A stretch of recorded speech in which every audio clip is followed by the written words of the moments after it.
Y le pediríamos ahora al doctor Marcos Solache que si pudiese habilitar su micrófono y compartir su pantalla. La verdad es que para mí es un enorme orgullo poder presentar a nuestro siguiente ponente, el doctor Marcos José Solache Ríos, quien nos compartirá una plática invitada a este congreso. Y rápidamente les podría comentar que el doctor Solache estudió la licenciatura de Química en la Escuela de Ciencias Químicas de la Universidad Autónoma del Estado de México. Él obtuvo su doctorado en la Universidad de Cambridge, Inglaterra. Realizó una estancia postdoctoral en la Universidad del Estado de Florida, en los Estados Unidos. Es académico de la Facultad de Química y de la Facultad de Ingeniería de la Universidad Autónoma del Estado de México. Ha sido galardonado con diferentes reconocimientos, como por ejemplo la presea del Estado de México en el 2002, la presea en Ciencias José Antonio Alzate, recibió el premio del Instituto Nacional de Investigaciones Nucleares de Investigación Científica en 1994, recibió el Premio Estatal de Ciencia y Tecnología en el 2015, en 1996 fue aceptado como miembro de la Academia Mexicana de Ciencias y desde 1986 forma parte del Sistema Nacional de Investigadores, actualmente es SNIL 3 y colabora como investigador en el Instituto Nacional de Investigaciones Nucleares. Doctor, un gran orgullo tenerlo aquí con nosotros. Si pudiese, por favor, compartir ya su pantalla. Buenos días. A ver, creo que... ¿Es en compartir pantalla? Sí. ¿Ya? ¿Se ve? Ya, no, ya, doctor. Sí. Ya, doctor. Ya. Muchísimas gracias. Bienvenido, doctor.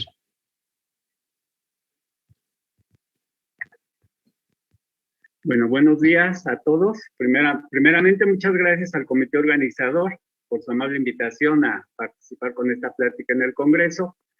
Bueno, la plática que les voy a compartir se denomina Zeolitas en la absorción de metales de interés nuclear. Esto fue una actividad que se hizo debido a la pandemia el año pasado. Se hizo un artículo de revisión y pensé compartir el artículo que escribimos junto con la doctora Melania Jiménez Reyes, la doctora Perla Tatiana Almazán Sánchez y un servidor Marcos Solache. Bueno, primero les diré que en el resumen de este artículo pues se habló en general de lo que se ha hecho sobre la absorción de metales de interés nuclear, la separación de estos metales del agua. Primero pues mencionamos que las zeolitas tienen alta capacidad de intercambio iónico, tienen eficiencia en la absorción de metales de interés nuclear. Las zeolitas se han utilizado mucho porque son económicas y abundantes.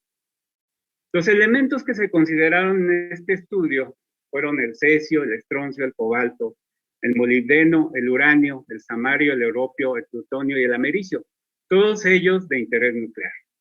Se da en este artículo de revisión una breve descripción de las zeolitas, y también posteriormente se hace una revisión de la separación de estos radionúclidos del agua mediante el uso de zeolitas. Bueno, les quiero decir que este artículo fue publicado muy recientemente en línea.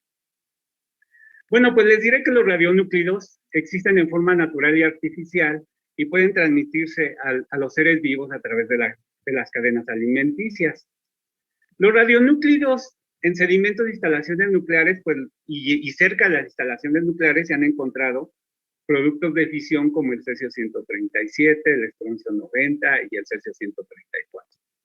También se han encontrado productos de activación como el cobalto 60, el cobalto 58, el manganeso 54 y el zinc 65, así como también se han encontrado elementos transuránicos como el plutonio 239 y el americio 241. En la atmósfera también se han encontrado cesio 137, estroncio 90 y plutonio 99, y pues también hay uranio natural, torio y potasio 40. El comportamiento geoquímico de estos radionúclidos pues es importante desde el punto de vista de los desechos químicos y de los desechos radiactivos. Y bueno, en caso de una contaminación, pues es importante conocer los mecanismos de la interacción de los radionúclidos con el suelo para poder aplicar métodos de descontaminación eficientes. Los desechos radiactivos, bueno, pues provienen del beneficio de minerales del uranio y torio, de los procesos del ciclo del combustible nuclear, de centrales nucleares, de la descontaminación de las instalaciones nucleares, del uso de isótopos en la medicina, la investigación, la agricultura. Y bueno, los residuos radiactivos tienen generalmente dos grandes problemas. Uno es que son grandes volúmenes y el otro problema es la compleja composición química y radioquímica. Y para cumplir con las normas nacionales e internacionales, pues se debe de reducir el volumen de estos desechos radiactivos líquidos y la concentración de los componentes radiactivos y de los solutos tóxicos en los efluentes. Se han estudiado diferentes métodos de tratamiento para estos desechos radiactivos líquidos. Entre ellos, pues está la evaporación, la precipitación, el intercambio iónico, la absorción, entre algunos otros. Cuando se habla de absorción, bueno, existen modelos empíricos en la literatura para tratar los datos que se obtienen cuando se hacen experimentos de absorción o estudios de absorción. En la tabla les presento algunos de los modelos más utilizados, modelos empíricos, más utilizados para el tratamiento de datos cuando se hacen estudios de absorción. En la figura de la derecha, de la de arriba, les presento un estudio de cinética de absorción de uranio, donde tenemos la capacidad de absorción de uranio por un bioabsorbente como una función del tiempo de agitación. Como podemos ver, generalmente la absorción es muy rápida al principio y posteriormente va disminuyendo hasta alcanzar el equilibrio. En este caso, se alcanzó el equilibrio en 4 horas. En este comportamiento, estos datos se ajustaron al modelo de pseudo-segundo orden. La ecuación se muestra en la tabla. ¿Y para qué nos sirven estos modelos? Bueno, estos modelos empíricos se ha observado que nos indican cómo se lleva a cabo el proceso de absorción. Cuando los datos se ajustan, por ejemplo, al modelo de segundo orden, nos está indicando que el proceso es químico, o sea, que hay una reacción química entre el soluto y el absorbente. Como les digo, hay muchos otros modelos y solamente estoy mostrando algunos ejemplos. Es el mismo caso para las isotermas. Perdón. Es el mismo caso para las isotermas. En la figura de abajo muestro una isoterma donde tenemos la capacidad de absorción como una función de la concentración del soluto al equilibrio. Cuando se observa una meseta, pues la isoterma es tipo Langmuir, lo que nos indica que el material es homogéneo. ¿Qué quiere decir esto en absorción? Que los sitios de absorción son los mismos, tienen la misma energía en todo el material y están distribuidos de manera uniforme. Si no se observara un isoterma, pues entonces el tipo de isoterma sería de otra clase. Por ejemplo, podría ser Freundlich, en el cual nos indicaría que el material es heterogéneo, o sea que los sitios de absorción no están distribuidos de manera uniforme y la energía de absorción es diferente en estos sitios. También en esta tabla presento la ecuación de Van Gogh, la cual se utiliza mucho para determinar los parámetros termodinámicos en los sistemas de absorción. Bueno, en este estudio, bueno, pues se describió de manera general lo que son las zeolitas. Las zeolitas son aluminosilicatos naturales, dentro de los cuales también se encuentran las arcillas. Y estos materiales pues se han utilizado para la descontaminación de agua de baja radiactividad y recientemente se han hecho estudios para el tratamiento de residuos de media y alta actividad. Las zeolitas tienen alta capacidad de intercambio iónico, son selectivos, bueno, algunos autores dicen que son resistentes a la radiación. Sin embargo, también hay artículos donde se dice que las zeolitas sufren cambios importantes al estar en contacto con la radiación.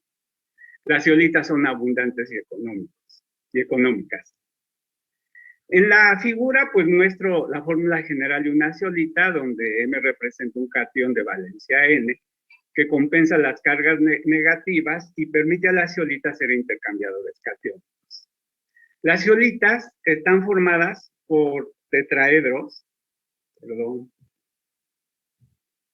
Las zeolitas están formadas por por tetraedros, donde el átomo central es un átomo de silicio y aluminio, y estos se conectan entre ellos para formar diferentes estructuras, por lo cual se conocen cientos de zeolitas. Una de las zeolitas más estudiadas es la clinoptilolita, ya que es una zeolita natural y es una de las más abundantes. En la imagen les muestro una imagen con microscopía electrónica de barrido de la clinoptilolita. Como podemos ver, algunos de los cristales son en forma de ataúd. También muestro una representación esquemática del intercambio iónico de sodio por cesio. Como les decía anteriormente, las zeolitas están formadas por tetraedros, donde el átomo central puede ser silicio o aluminio. Como podemos ver ahí en la figura, si el átomo central es silicio, pues entonces ese tetraedro no tiene carga, ya que el silicio tiene un estado de oxidación de 4, mientras que si es un átomo de aluminio, entonces hay una carga negativa, porque el aluminio tiene un estado de oxidación de 3. Entonces requiere de un catión para neutralizar esa carga. En la figura se está representando un intercambio iónico, catiónico, del cesio por el sodio. Y esa es la propiedad importante de las zeolitas.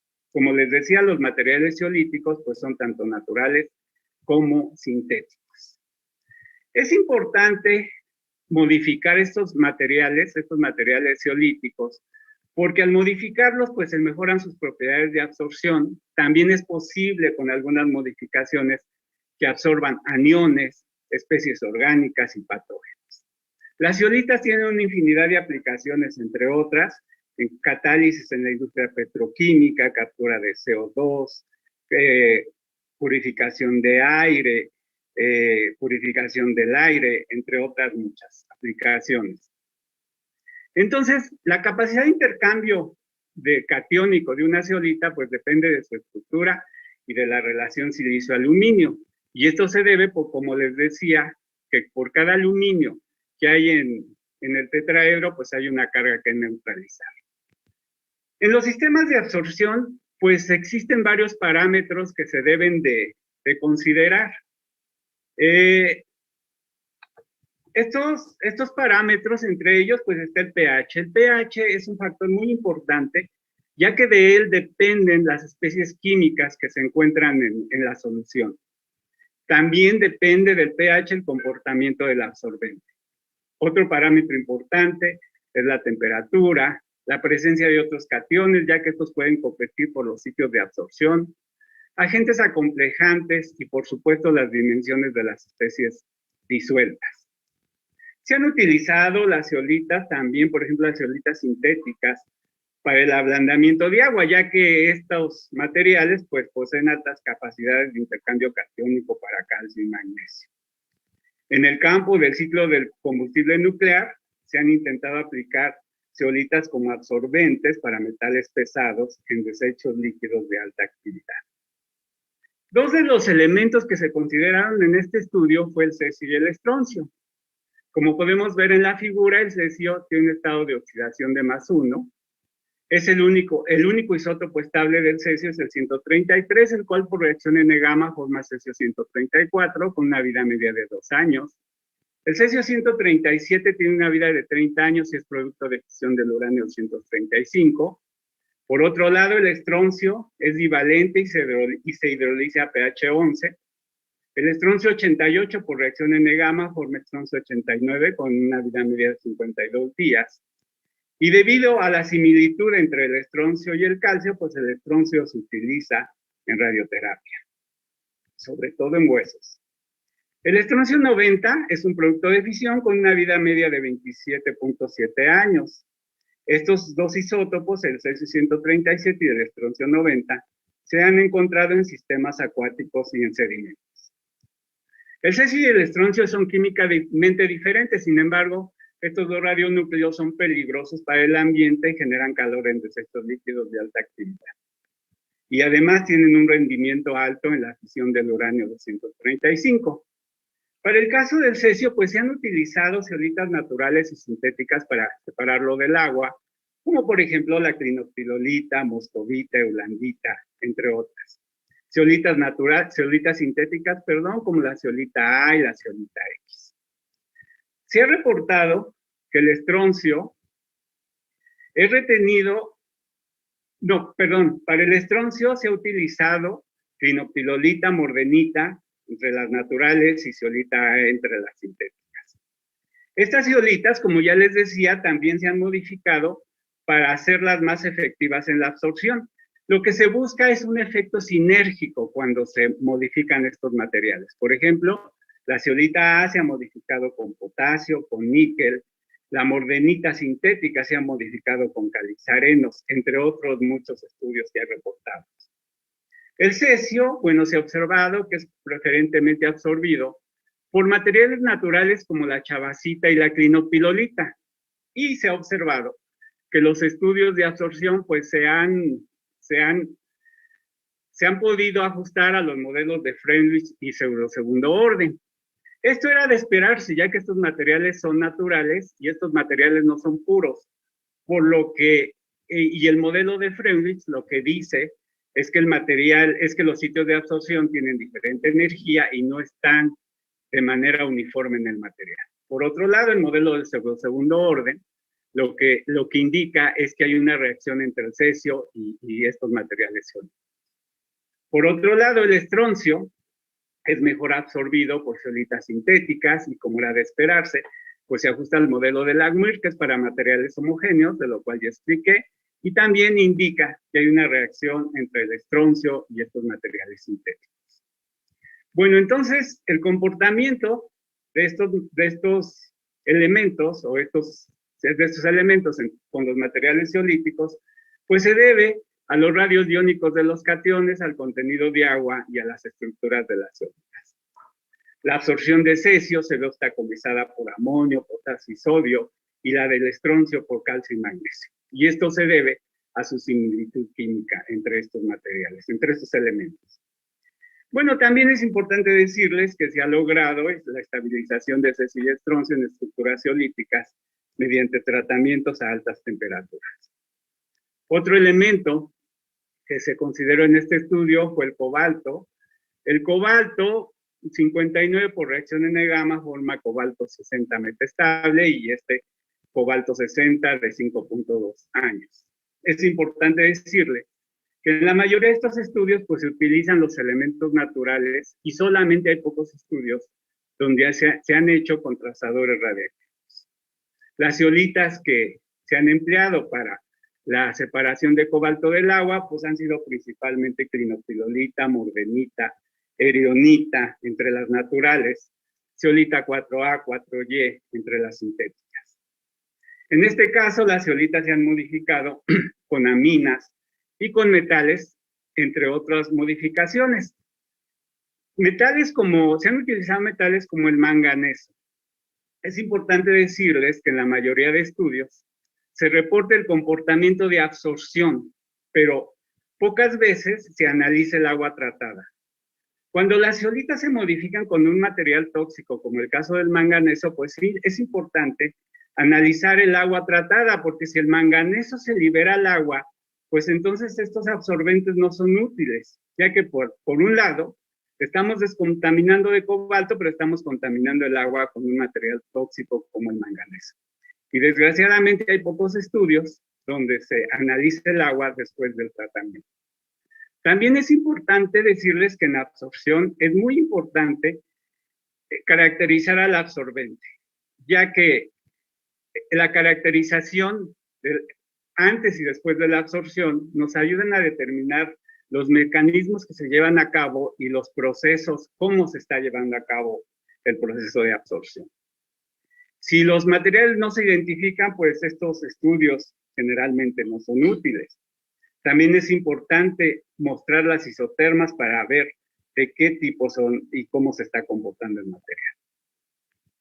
En general, les puedo decir que se han utilizado zeolitas naturales y sintéticas para la remoción de cobalto de soluciones acuosas. Y es muy difícil comparar los resultados entre un trabajo y otro, ya que las condiciones experimentales son diferentes. Sin embargo, en general se ha reportado que las zeolitas son útiles para remover cobalto de soluciones acuosas. Otro elemento que se consideró en este estudio fue el molibdeno. El molibdeno tiene varios estados de oxidación.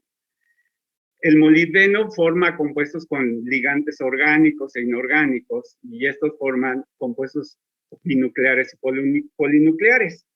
El molibdeno en aguas residuales se encuentra básicamente o principalmente como molibdato.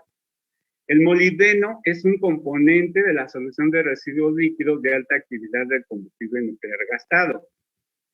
Se han utilizado zeolitas naturales para la separación de molibdeno del agua, como tobas, paucasita filipsita, filipsita chavasita. Esta última se ha modificado con surfactantes, se han modificado con la clinoptilolía, se ha modificado con magnetita. También se han utilizado zeolitas sintéticas modificadas con cationes como la A y la X. Bueno, y es importante decir que la capacidad de absorción de molibdeno, bueno, se ha reportado que la capacidad depende del tamaño de los poros y la capacidad de intercambio catiónico de las zeolitas. También es importante decirles que pues se han desarrollado programas de cómputo con los cuales se ha podido determinar los mecanismos de absorción, la capacidad máxima de absorción y la localización de estos aniones en el material zeolítico. Bueno, si bien se han utilizado zeolitas naturales para la remoción de molibdeno en soluciones acuosas, les debo decir que estos materiales tienen que ser modificados para mejorar sus eficiencias de remoción, ya que, como les decía, las zeolitas son intercambiadores catiónicos y el molibdeno está como molibdato, que es una especie aniónica. Otro elemento que se consideró en el estudio fue el uranio. El uranio, pues, en la naturaleza está en forma de 3 isótopos: el uranio 138, que es padre de la serie radiactiva 4N+2, el uranio 135, que es padre de la serie radiactiva 4N+3, y el uranio 234, que es parte de la serie 4N+2.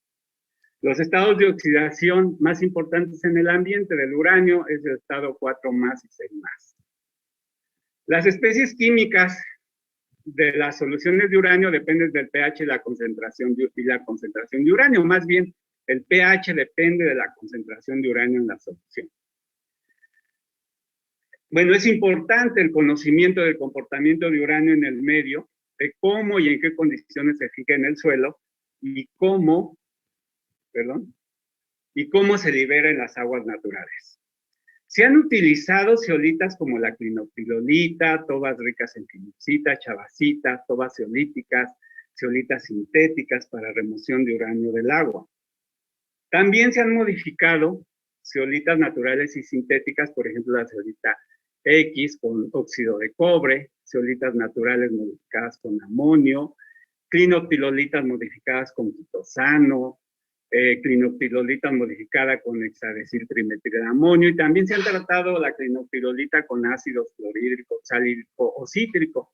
En estos casos, pues se debe de tener cuidado de que la zeolita no se descomponga, ya que en condiciones ácidas generalmente estas zeolitas se descomponen. Bueno, hasta donde nosotros sabemos, solamente hay un estudio reportado sobre el efecto de la valencia y la absorción de uranio, y los resultados fueron muy interesantes, y este trabajo fue realizado por la doctora Holguín y colaboradores aquí en el instituto. Dos elementos más que se consideraron en este estudio fueron el samario y el europio. Estos elementos forman parte de la serie de los lantánidos o tierras raras, y bueno, estos elementos tienen aplicaciones en catálisis, en ópticas, en acero, en cerámica, y entre muchas otras aplicaciones. Un aspecto importante de estos elementos es que los lantánidos se pueden utilizar como análogos no radiactivos de los actínidos trivalentes, ya que presentan un comportamiento químico similar en sistemas sólidos y líquidos. Bueno, en la naturaleza se encuentran varios isótopos del samario, dos de ellos son de vida media larga. El samario 149 pues presenta una alta capacidad de captura de neutrones y se utiliza en barras de control de reactores nucleares. El europio, por otro lado, pues en la naturaleza hay una mezcla de dos isótopos. Los materiales que se han utilizado para separar estos elementos del agua, pues entre ellos está la filipsita, el cual se ha reportado coeficientes de distribución mayores de 200,000. Esto nos indica que es un material muy eficiente para separar estos elementos del agua. También se han utilizado clinopirulitas de diferentes orígenes, zeolitas sintéticas como la Y, la X, la A. También es importante decirles que las zeolitas se han utilizado para eliminar varios radionúclidos del sistema de procesamiento de líquidos de la central nuclear de Fukushima, entre ellos el europio y el samario, y se ha reportado que el europio es mejor absorbido o separado del agua utilizando zeolita L, zeolita sintética, y el samario utilizando zeolita X. Bueno, otros elementos, los dos últimos elementos que se consideraron en este estudio fue el plutonio y el americio. Desde el punto de vista del ambiente, 4 isótopos de plutonio son importantes. Ellos son el plutonio 238, el 239, el 240 y 241. El isótopo 238 se encuentra en trazas en depósitos de uranio 238. El plutonio 239 se puede obtener o se obtiene por las reacciones del uranio 138 N-gamma 239, uranio 139, y después por desintegraciones beta. El plutonio es uno de los componentes más tóxicos del combustible nuclear gastado y de los desechos nucleares. El americio es otro elemento transuránico preocupante en el ambiente. Es un elemento artificial y el americio 241 pues se produce en reactores nucleares mediante la captura sucesiva de neutrones y la desintegración beta de plutonio 247. Hay pocos estudios sobre la absorción de estos elementos por zeolitas. Se ha reportado que el plutonio se absorbe predominantemente en óxidos de manganeso y esmectitas, pero no en óxidos de hierro ni en zeolitas. Como les decía, hay pocos estudios para la eliminación de plutonio y americio y se ha reportado que uno de los mejores materiales para absorberlos es la zeolita NaY. También hay un estudio donde se hizo la absorción de americio utilizando varias zeolitas naturales y sintéticas y se observó que la absorción fue muy baja, inferior al 2% a pH 3.5. Sin embargo, cuando se aumentó el pH por entre 6.4 y 7.2, la absorción fue mayor del 80%. Sin embargo, el americio se pegó en las paredes del recipiente que contenía la solución. Bueno, pues la escasez de estudios sobre la absorción de plutonio y americio por zeolitas y otros absorbentes, pues es sin duda las dificultades experimentales debido a su alta toxicidad de estos elementos. Sin embargo, pues es muy importante conocer el comportamiento de estos elementos en condiciones ambientales. Bueno, para terminar les diré cuáles son las conclusiones y perspectivas de este estudio. Bueno, las zeolitas pues tienen un amplio alcance en el tratamiento de desechos líquidos radiactivos. La modificación de estos materiales es importante para mejorar sus propiedades de absorción. Otra consideración importante es la regeneración de zeolitas y recuperación o eliminación de agua de estos materiales. Algunos, como ya les decía, algunos de los elementos radiactivos, por ejemplo el plutonio, tienen alta radiotoxicidad, por lo que se ha trabajado poco con ellos y en algunos casos los estudios de absorción se realizan con elementos que tienen comportamientos químicos similares, como por ejemplo los lantánidos, y los resultados son extrapolados a elementos con alta radiotoxicidad. Y finalmente les diré que la estabilidad de las zeolitas frente a las radiaciones ionizantes es un tema importante para determinar si las zeolitas son útiles en el tratamiento de desechos líquidos radiactivos. Bueno, por mí es todo y muchas gracias por su atención. Muchísimas gracias, doctor. Pues mire, tiene varios saludos. Catalina Ovalle le felicita, igual que Mercedes Alfaro. Le envían sus felicitaciones. Doctor, tenemos una pregunta. Elizabeth Romero Guzmán dice, ¿cuáles son los efectos tóxicos del manganeso?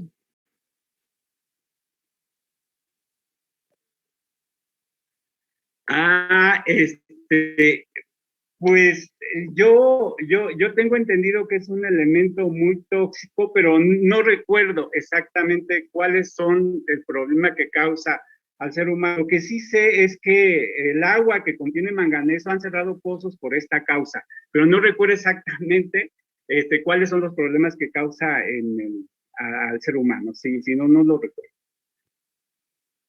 Doctor, otra pregunta. En relación a los cambios que se podrían generar en las zeolitas por efecto de la radiación, ¿en su grupo ya han iniciado algunas investigaciones al respecto?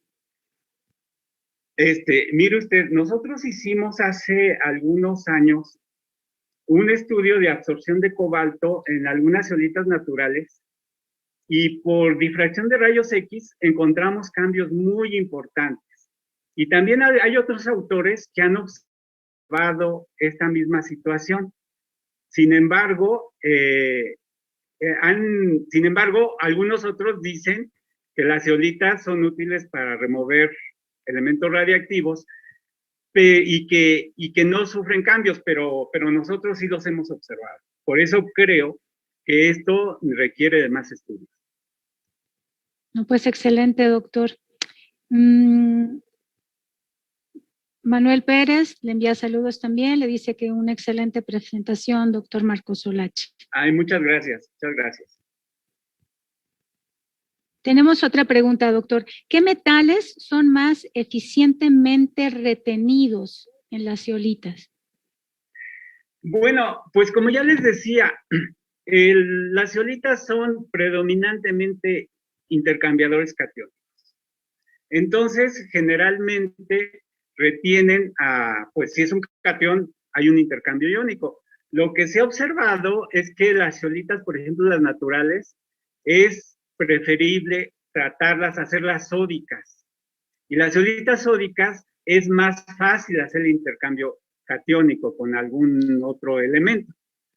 Sin embargo, como les decía, por ejemplo, si una zeolita que es intercambiada catiónica se trata con un surfactante, entonces podemos hacer que las zeolitas también intercambien o absorban aniones, que era el caso que les decía del molibdeno. Entonces es importante modificarlas para mejorar sus propiedades. Ahora, ¿de qué depende? Pues como ya les decía, depende de la estructura de la zeolita, ya que de la estructura va a depender el tamaño de la ventana que hay en cada material y ver qué tan, o sea, si se puede el catión, si se puede entrar o no a los poros de la zeolita. También depende, como ya les decía, de la relación silicio-aluminio, porque por cada aluminio pues hay una carga que compensar. Entonces, pues depende ahora sí que de la estructura y de la relación silicio-aluminio, el material la eficiencia más bien. Y también, pues también depende del tamaño del catión. O sea que hay muchas variables, tanto del soluto como del material zeolítico. Qué interesante, doctor. Muchísimas gracias. Pues mire, Atanasia Monroy le envía felicitaciones, también Rafael Basurto. Y pues bueno, de parte del Congreso, doctor, muchísimas gracias por su excelente exposición. Muchísimas gracias por siempre estar en la mejor disposición. Le agradecemos que haya participado en esta plática invitada. Muchas gracias. Muchas gracias por su atención a todos. Buen día.